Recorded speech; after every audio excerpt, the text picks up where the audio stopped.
Change oil muna tayo mga kalyabe. Yan. Hintayin lang natin yan maubos. Okay na.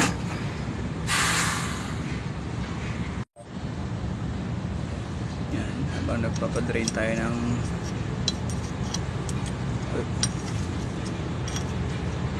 use oil. Buksan na rin natin tong filter. Fuel filter. Ayan o. Oil filter.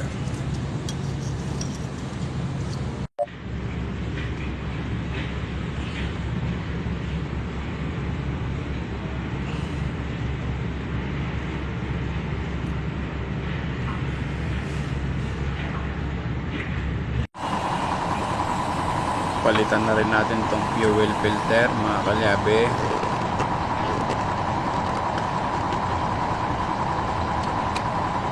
Kailangan natin palitan din tong fuel filter para okay yung anda ng ating makina.